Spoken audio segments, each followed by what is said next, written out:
muy importantes para la sociedad. Así es. Y vamos a empezar a hablar de lo que ya se había venido hablando, ya se había dicho que se iba a hablar justamente, y es de los señores Terians, de los Terians. Vamos a hablar en este programa de los Terians. Tenemos dos psicólogas, una psicóloga y una psiquiatra especialista en el tema, y la verdad quiero empezar preguntándole, psicóloga, cuéntenos, ¿qué es esto de aquí, esta locura?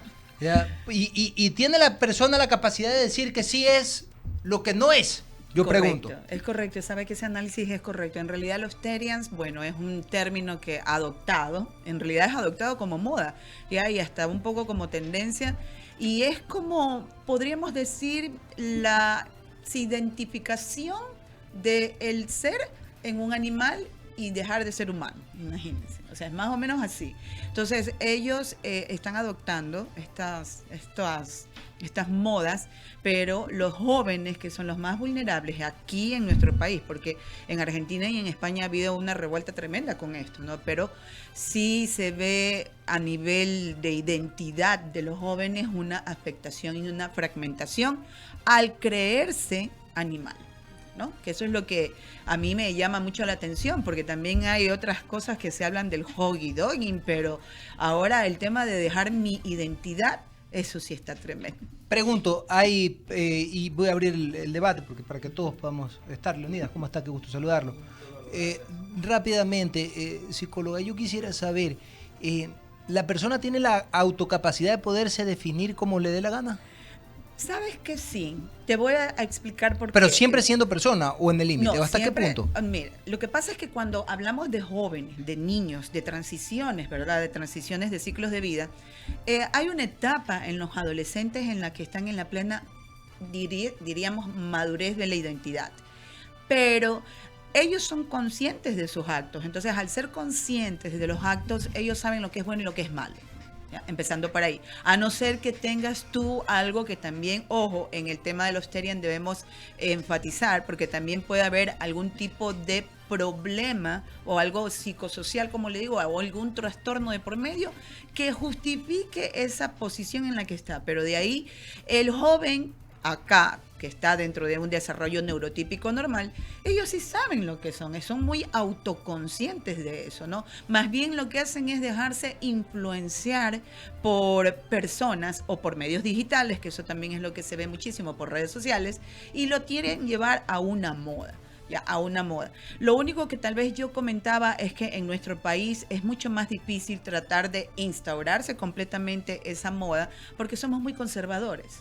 Entonces, en países como Alemania, España, por allá, ellos ya tienen otro tipo de mentalidad, pero acá Latinoamérica es un país somos muy conservadores. Y eso es muy criticado. Y criticado hasta el punto de que en los ejes críticos que yo podría decir que se ve muchísimo en el impacto de la familia también tiene que ver mucho en esto, en los estilos parentales, en los estilos de crianza. Pero los jóvenes sí tienen, a no ser que tengan ellos alguna patología asociada que es totalmente diferente. Perfecto. Carlos Socoto. Psicóloga, qué gusto saludarla. La he escuchado con mucha atención.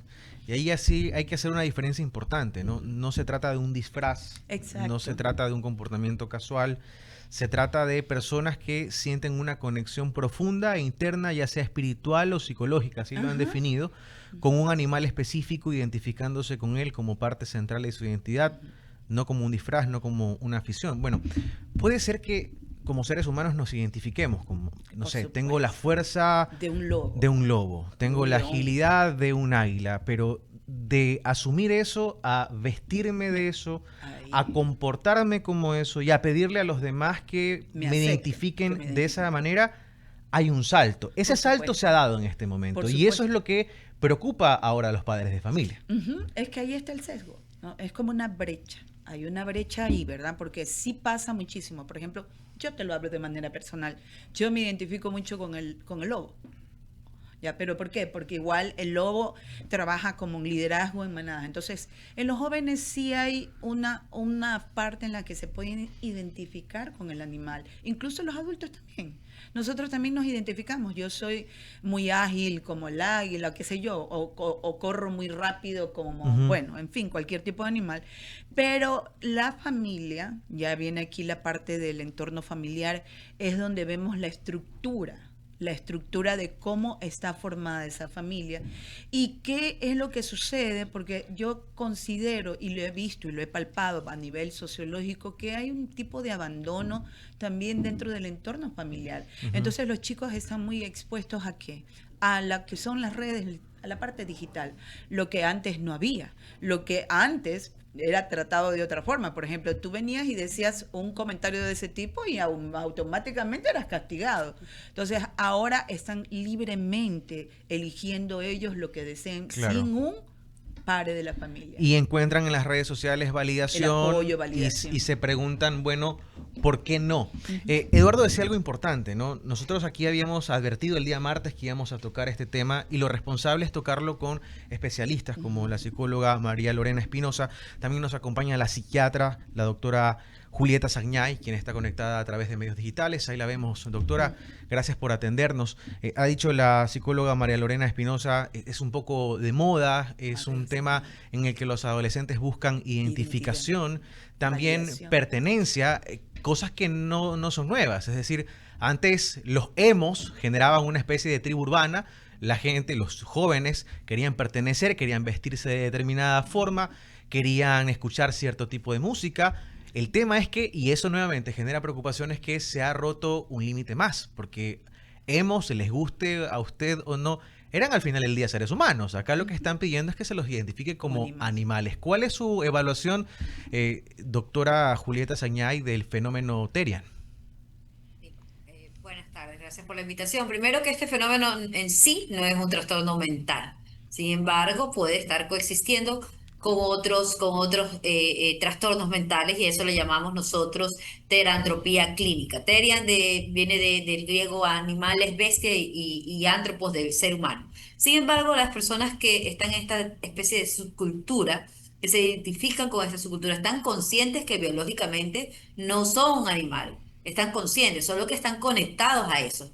El problema aquí es que si alguno de ellos está bajo el paraguas de otro trastorno asociado, uno de los trastornos muy asociados. En psiquiatría la verdad es que no es nada nuevo. Nosotros tenemos la definición de la zoantropía, que es un trastorno psiquiátrico, un síntoma en donde los pacientes con delirio se sienten que se están transformando, una metamorfosis, que se están transformando en un animal o en un monstruo. Esto es muy común en la esquizofrenia, en los delirios, en trastornos de ideas delirantes, en los cuadros psicóticos, muy, muy común. Hace mucho tiempo esto se asoció también a enfermedades genéticas. Por ejemplo, tenemos la porfiria, que las personas que genéticamente tenían una predisposición, 20.000 personas al menos se estudiaron estos casos en Estados Unidos por deficiencia de una enzima hepática, tenían depósitos de cabellos rojizos, ¿no? Y cabellos que llamaban la atención en su color, y además tenían alucinaciones y psicosis, y en su momento llamó mucho la atención esto de la porfiria, y descubrieron que después se debía a un componente genético. Asimismo, la rabia, por cierto tiempo era hasta mítico ver a una persona que tenía fobia al agua y que tenía agitación y que tenía comportamientos inadecuados. También tenemos personas por intoxicación de metales o de sustancias que pueden alucinar y tener parestesias, es decir, sensaciones que gusanos le recorren la piel, o que se están convirtiendo en ciertos animales.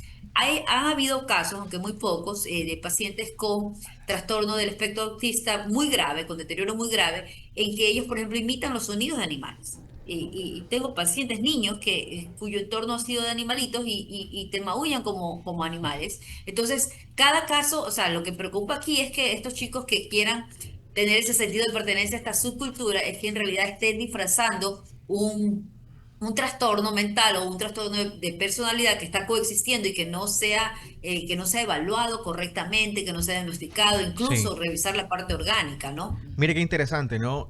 Por lo pronto acordamos entonces que, aunque sí puede ser abordado desde la psicología y desde la psiquiatría, el fenómeno Terian es sobre todo un fenómeno social, sin que dentro dejemos de desconocer que pueden haber particularidades que aprovechan el contexto para manifestarse de alguna forma. Con nosotros a esta hora la doctora Julieta Sañay, médico psiquiatra, especialista en adicciones, y también la psicóloga María Lorena Espinosa, en un panel amplio abordando el fenómeno Terian, que genera mucha conversación en redes sociales. La psicóloga Espinosa es miembro de la Federación Latinoamericana de Autismo. Y bueno, ya nos escucharon a Eduardo y a mí, que no somos padres. Ahora vamos a escuchar a los padres, que seguramente tienen sus preocupaciones. Leonidas, Lorena, tú sigues con la entrevista.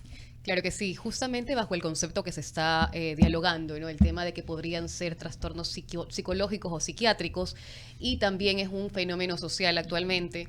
Mi pregunta es para la psicóloga y la psiquiatra. ¿Cómo podríamos identificar como padres qué es lo que está pasando con nuestros hijos? Es decir, si viene mi hijo de repente y dice, mamá, me voy a hacer un perro, y soy un perro, y se disfraza como perro y anda gateando como un perro, ¿cómo podrían los padres en este caso abarcar esta problemática sin que, sin que suene como antes? Bueno, como a veces creo que lo de antes es mejor, que decían un chancletazo y ya se le acaba todo.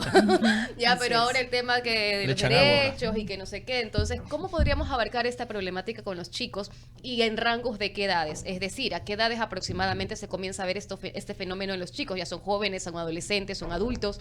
¿Y cómo se lo manejaría desde la parte psiquiátrica y psicológica? Bueno, ahí voy a un poco también a apoyar a las palabras que decía la doctora con respecto a la diferenciación, porque en ocasiones también hay que ver si no está escondiendo una patología como tal, y si no, pues solamente puede ser algo de seguimiento o que siga a una comunidad, a un colectivo para hacer.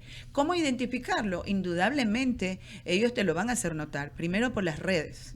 Porque uno tiene que tener, a veces los padres, tal vez nosotros no investigamos el tema de las redes sociales, y los chicos pasan etapas de preadolescente, adolescentes, después van a ser jóvenes adultos y todo eso, ¿no? Pero esas etapas empiezan a partir de los 12 años, 13, de 14, 15, 16, ¿ya? Y hay que ver porque sí son vulnerables también por sus cambios hormonales en los que están, ¿no? Ellos entran en una etapa también madurativa como tal.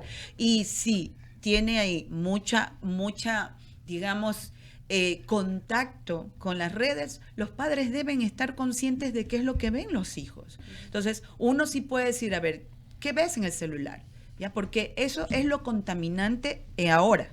Ahora, a lo de los Terian lo ven también como un fenómeno que yo diría sociocultural, pero también hay una base, como también lo decía la doctora, que puede ser que esconda una patología. Entonces nosotros no podemos estar inconscientes de, ya, los vi afuera, y no, hay que investigar, hay que hablar con sus hijos, hay que comunicarse, hay que saber qué es lo que observan y miran y con quiénes se relacionan. Perfecto, doctora. Justamente lo que dice la psicóloga, yo con mis hijos he aplicado el tema de que estamos cenando todos en la mesa, claro, y comenzamos a hablar del tema para ver cuál es la opinión de los chicos, ¿no? A ver, ¿escuchaste de los Terian? ¿Ya viste, supongo, videos en YouTube? ¿Ya viste? ¿Qué te parece? ¿Qué tú esperas de estas personas? ¿Tú crees que es normal, que no es normal? Justamente un diálogo con la familia para ver la percepción de los chicos, de los más pequeños, sobre este tema de aquí. En el caso de que haya un adolescente que, como estamos hablando, dentro de un diálogo, se identifique como un animal, ¿cuál sería la opción como padres? Porque supongo que han de ser muchos padres asustados en estos momentos. ¿Cuál sería la opción como padres en el momento de que un hijo le dice, sí, ¿sabes qué, mamá? Me identifico como un perro. Entonces, sí, yo voy a comenzar a actuar como un perro, y la verdad es que me gusta cómo se comienzan a tatuar o se comienzan a poner cosas que ya son implementos innecesarios para una vida de ser humano. Claro, sí, esto del chancletazo y te voy a... dice, los chicos están repitiendo, los chicos de colegio, que lo déjalo en el patio mejor y darle comida de perro entonces, ¿no? Exacto. Este es un fenómeno que se traduce en un contagio social, ¿no? Como todo joven que necesita pertenecer a una tribu, que necesita pertenecer a un grupo. Lo que debe el padre de revisar es si ya esto está produciendo disfunción psicológica y biológica, si ya hay malestar clínico significativo y funcional, si se está aislando, si no está comiendo, si hay depresión, incluso si hay ideas de suicidio. Imagínate si una persona está diciendo eso y tiene ideas o intentos o planificación, y encima recibe etiquetas y bullying por lo que está diciendo, o eso se trate de una idea delirante. Imagínate que esto se lo tome así a burla y al juego. No, yo creo que nos debemos preocupar si uno de nuestros hijos dice algo como esto, debería ser evaluado profesionalmente revisado, primero siempre descartar algún problema hormonal, algún problema en su cerebro, clínicamente, siempre la evaluación clínica, descartar algún problema hormonal o genético incluso, ¿no? Descartar siempre la parte orgánica, no tomarlo esto en base a solo una burla o un fenómeno que va a ser pasajero. Debemos analizar qué está pasando para que nuestro hijo quiera pertenecer a ese grupo, a esa subcultura. Hoy en día una joven ha denunciado a un hospital porque no la atendieron y la mandaron al veterinario. Observaba en esa entrevista que la joven tenía muchos cortes en los brazos. Esto nos llama la atención, ¿no? Esto del cutting, las agresiones, suele estar acompañado suele ser un rasgo del trastorno límite de la personalidad. Estas personas con esta personalidad suelen necesitar ir a los extremos y suelen estar en el caos siempre y generalmente son autodestructivos, a veces consumen sustancias. Entonces, ¿qué hay detrás de esta persona que está diciendo que es terian, que es conejo, que es cerda? Algo que me llama la atención es que hace poco y tuve un debate muy fuerte con la Corte Constitucional, que sobre todo, y lo más importante es que ninguno era profesional de la salud mental, sino todos juristas, que pretendían imponer en los colegios que se acepte la definición del nombre social que el menor de edad, como el menor de edad se autoperciba. Estaba tratando de hacer esto, creo que ayer el Ministerio de Educación mandó un comunicado en que dijo que esto ya pasaba mucho lo que ordenaba la Corte Constitucional, porque el Ministerio de Educación está para proteger a nuestros niños y adolescentes. Y el debate que yo tuve, ¿qué hay de que si ustedes le ordenan al profesor que le diga perrito a ese chico? Y este joven vive con unos padres que tienen un trastorno obsesivo, un trastorno delirante, que le están llamando perrito o cerdito. Y si el profesor se niega a darle, a tratarlo como tal, y los demás niños le hacen bullying, los demás niños lo etiquetan, y este joven hasta Sí. termina suicidándose. ¿Qué tal si no hay, y encima eran bien claros en no Doctor, permitir ninguna evaluación clínica, no doctora, permitir? Entonces, menos mal que el Ministerio de sí. Educación se pronunció el día de ayer e indicó que estas clases de adoctrinamientos en los colegios no se van a dar, Doc- por lo menos por ahora podemos estar Sí, tranquilos. doctora, ¿cómo le va? Buenas tardes. Quería consultarle yo en el sentido de que muchas veces, o mejor dicho, los jóvenes están tomando esta posición por el tema de las redes, pero también hay menores de edad, hay los niños, los que vienen atrás, y hemos visto que muchos pueden emular a sus hermanos, es decir, puede ser un tema que puede hacerse en cadena y el problema puede ser mayor en el hogar, en la casa, si los padres no prestan atención o si no se busca ayuda profesional en cada uno de estos casos, doctora Sañay, y luego voy con la doctora, con la psicóloga. Sí, puede agravarse esta situación porque se pueden aislar, a tener trastornos depresivos, ansiosos, se pueden aislar, presentar incluso ideación suicida al verse etiquetados como tal. O sea, es de tomar en cuenta esto como padres, en qué estamos fallando para que nuestros hijos deseen pertenecer a una subcultura. Algunos quieren, hoy son los terian, otro día son otros grupos de canábicos, otros grupos, cualquier otra subcultura. ¿Qué está pasando para que nuestro hijo no tenga sentido de pertenencia a nuestra casa? Para que no se sienta a gusto en la casa. Entonces, es para hacer una reflexión y hacia adentro como familia, porque el primer nido al que deben pertenecer nuestros hijos es al hogar. Entonces, si están huyendo de nosotros, ¿qué estamos haciendo mal? ¿Acaso no les estamos prestando atención? ¿No les estamos dando la ayuda necesaria, la crianza asertiva que amerita un hijo? Nosotros criamos ciudadanos, nosotros estructuramos la personalidad, no podemos darle esta responsabilidad al gobierno, ni a los colegios, ni a las escuelas. Nosotros los padres enseñamos dando el ejemplo y somos los 50% responsables de estructurar esa personalidad, ese futuro ciudadano. Entonces, creo que si algo como esto está pasando en nuestro hogar, a muchos chicos, por ejemplo, han venido a la consulta y me dicen, no son adolescentes, que son pansexuales, que son bi, que un montón de identidades, de géneros que ellos han acogido. Y luego esto remite. Con el paso del tiempo, ahora les pregunto, ¿qué pasó? ¿Sigue siendo pansexual? No, doctora, era moda, ya se me pasó. Ya estoy Claro. normal. Entonces, la Y, mayoría de los casos remiten porque es una necesidad de identidad de los jóvenes de pertenecer y tener sentido de pertenencia hacia un grupo. y justamente, quiero preguntarle a la psicóloga Marilena Espinosa, justamente, este sentido de pertenencia que quieren tener los jóvenes, ¿no está influenciado justamente por esto?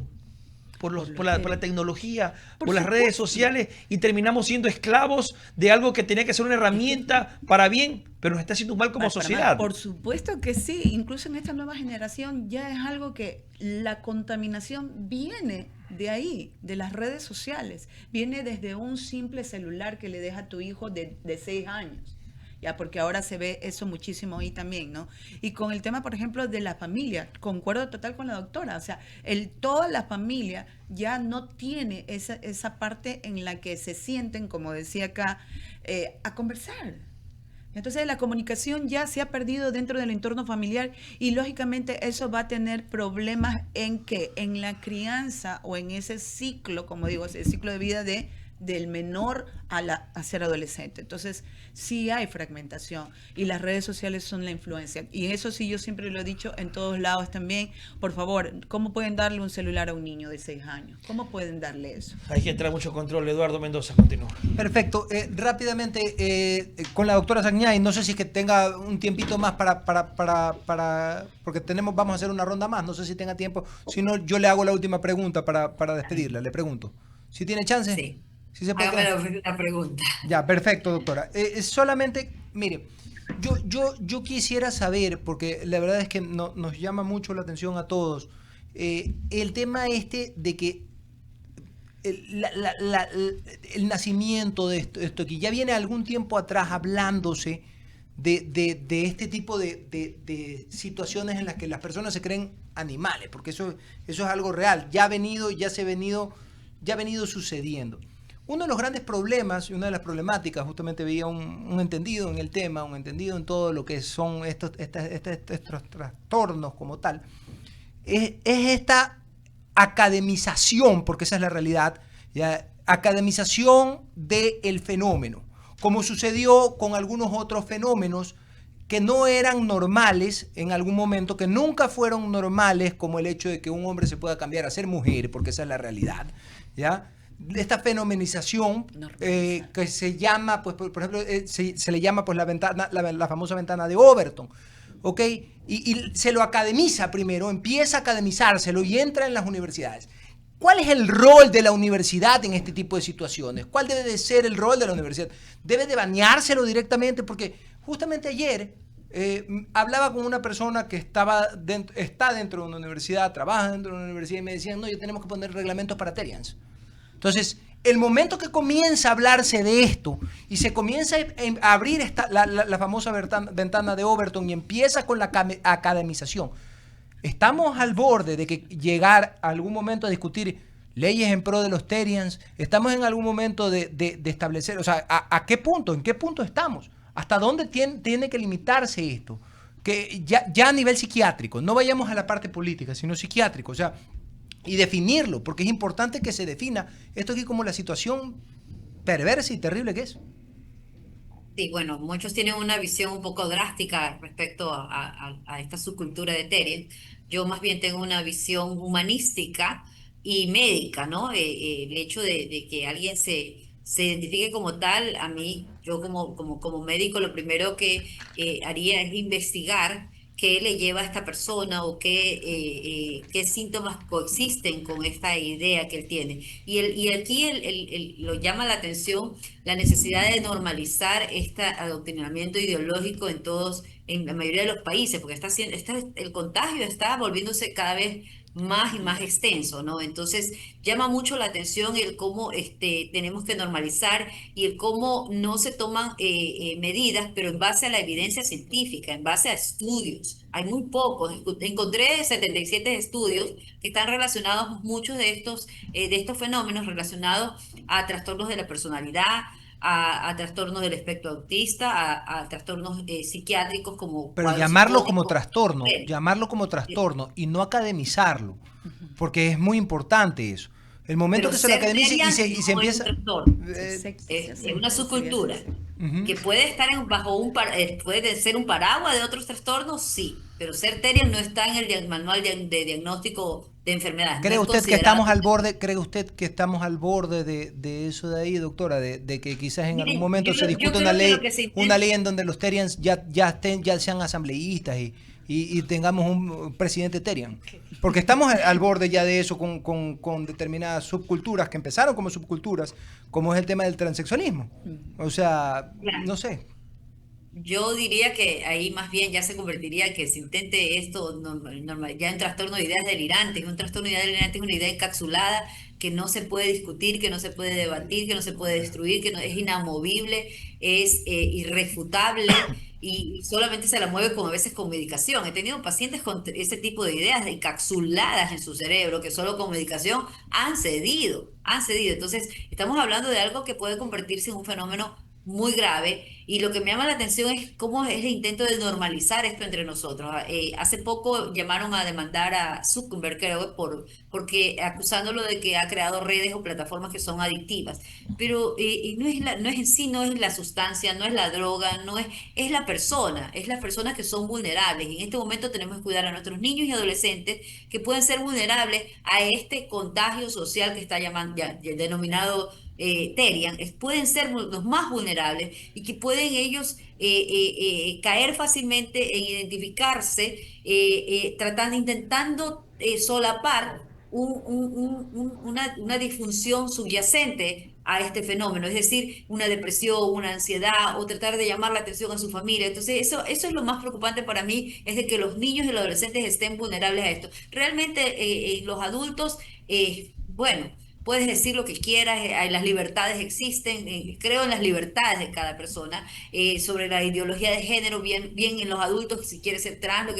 creo en esto, creo, o sea, yo no tengo un perjuicio acerca de eso. Más bien a estas personas los acompaño en su salud mental. Para mí lo que más me interesa no es su intimidad sexual ni en lo que se identifica, sino en su salud mental, en lo que tiene dentro de su mente, en lo que le está molestando psicológicamente. Creo que eso es lo más importante, en cómo esta persona se siente en el mundo, a veces aislado, se siente que nadie lo comprende y de alguna manera unos buscan drogarse, otros buscan autodestruirse, otros buscan identificarse como terians, otros se definen con una identidad sexual distinta a la que nosotros pensamos, pero hay algo siempre subyacente que más bien debemos mirarlo de una manera más humana, ¿no? Sin tratar de discriminarlos y darles No. con la chancla o mandarlos a la calle de esa forma, ¿no? ¿Qué hay detrás de ti que quieres la ayuda, que buscas la ayuda de esta joven que fue al hospital público y quiere demandar, por ejemplo, porque la han tratado como lo que ella se identifica? Pues la mandaron al veterinario, incluso un veterinario en redes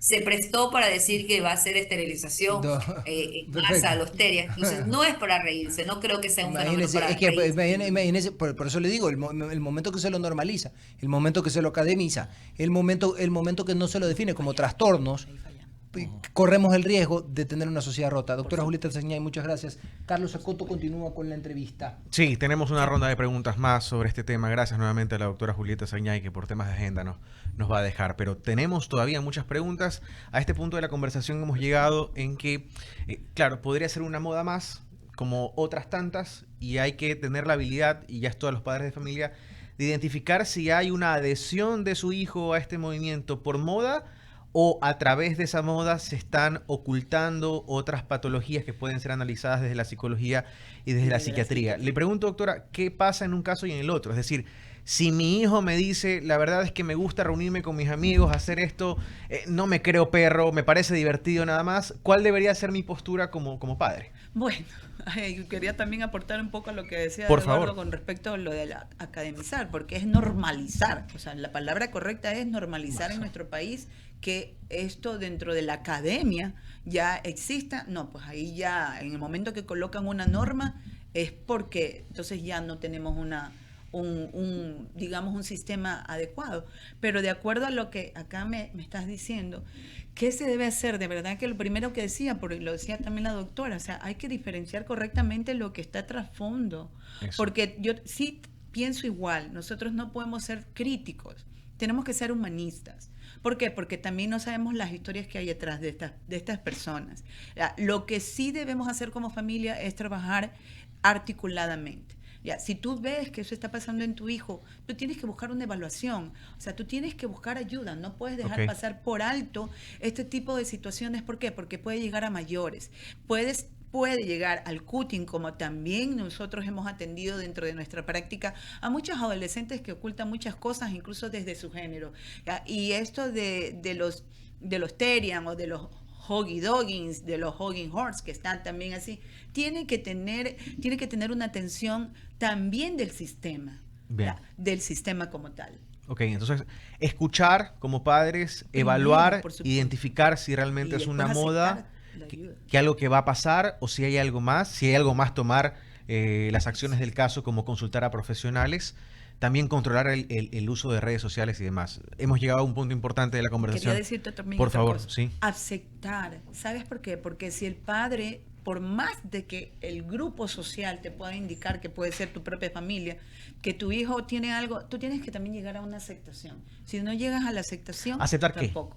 Aceptar que necesita ayuda. Ok, ¿Ya? Eso también es algo tan complejo y tan difícil. La porque aceptación. tenemos mucho tabú como sociedad Claro, todavía. tenemos mucho, exacto. No tenemos quiero ir al mucha psicólogo porque parte- no quiero que la gente diga que mi Correcto. hijo... O porque me miren a mí como familia que que estoy fallando como madre y que estoy fallando como padre. Claro. Entonces tú te sientes también estigmatizado. Entonces Ok. tienes que aceptar. Ahora, otro tema que es de preocupación en el marco de este gran tema que hemos puesto sobre la mesa.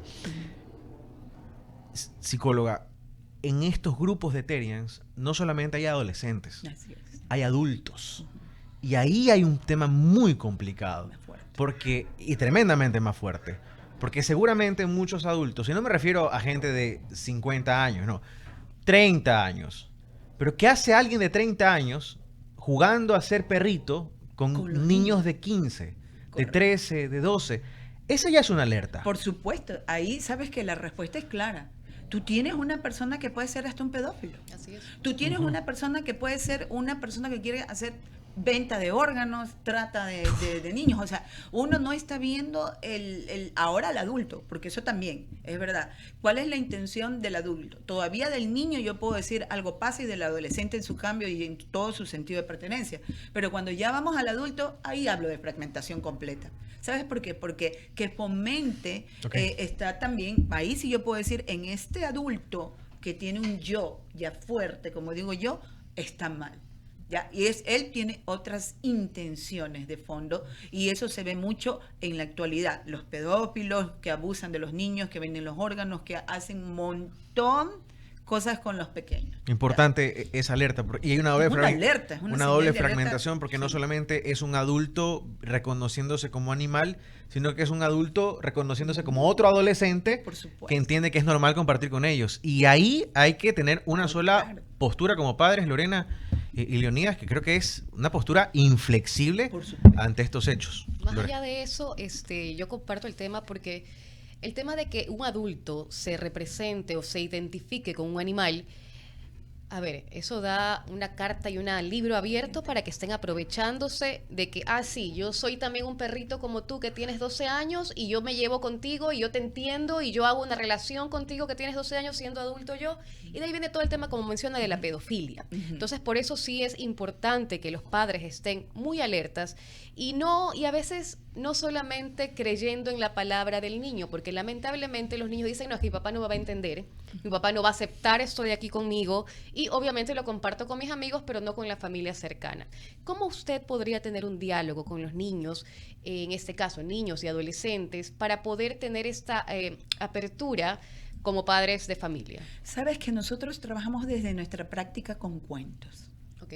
Te soy así, voy a ir como directo a lo que nosotros hacemos. Normalmente cuando trabajamos con niños, sobre todo con niños, yo trabajo desde un cuento. Porque ahí hago la figura, hay roles, ¿verdad? Dentro de los cuentos hay roles. Y a veces los niños dicen, yo quisiera ser el lobo, o yo quisiera ser la oveja, o yo quisiera ser el perrito. ¿Ya? Entonces uno le dice, ¿y por qué quisieras? Entonces tú en el niño entras mucho más fácil. En el adolescente es más complejo, porque en el adolescente él tiene esa para decir, bueno, ¿y tú por qué me preguntas? Entonces tienes que usar otras técnicas con ellos. Y se trabaja también en roles, también lo trabajamos en roles, pero va más allá de tu sentir. ¿Por qué te sientes triste? Porque te identificas con esto. ¿Qué hay de trasfondo? ¿Por qué lo haces? Tu autoestima, dime cómo está, cómo son tus compañeros. Y es toda una práctica integral, porque así llegamos, por ejemplo, a ellos. Es complejo trabajar con adolescentes más que todo, porque ellos son cerrados, se cierran tanto y entrar al corazón de ellos es difícil. Claro ¿ya? que sí. Es difícil. Entonces hay que hacerlo con la familia también. Leonid. Sí, María Lorena, ya la última inquietud. Esto termina siendo, por el momento, como un tema que está en boga para los jóvenes. Mañana, ¿qué nos esperamos? Porque esta sociedad de redes, esta sociedad de los jóvenes que toman algunos estereotipos de lo que ven o idealizan estos personajes que a veces son nefastos incluso para la sociedad, sin embargo, están influenciados por, yo insisto, el tema de la globalización de las redes y los medios. Ujú. Es que es correcto, está influenciado por eso. Estamos nosotros expuestos. Nosotros somos protagonistas dentro de las propias redes. ¿Ya? Entonces, al ser nosotros los protagonistas, también somos personas que podemos dar un ejemplo, ser referentes, porque nos convertimos en referentes, ¿no? Ustedes cuando están acá se convierten en un referente de comunicación asertiva y de un Correcto. diálogo como tal. Entonces, lo mismo es acá. El tema de las redes sociales es, si tú quieres que tu hijo tenga una vida nefasta, pues entonces tú puedes decirle, le entrego, o tienes una fragmentación. No lo en tu controles. hijo, no lo controles. Pero si yo sé que dentro de yo como adulto, el hábito correcto es no dejar que esté expuesto, depende de ti la crianza. Depende de ti ese ser, esa persona en el futuro. Muy bien. Muchísimas gracias a la psicóloga María Lorena justamente por estar Gracias con a nosotros. ustedes. Llegamos también ya aquí al fin de este bloque porque realmente es un tema que da para hablar mucho, pero sin embargo, pues se nos acabó el tiempo. Gracias, psicóloga Sí, gracias. María Lorena No, gracias Espinosa, a miembro ustedes. de la Federación Latinoamericana de Autismo, por compartir este espacio con nosotros. Un tema que es importante, a ver, y que como medios de comunicación plantea también un desafío.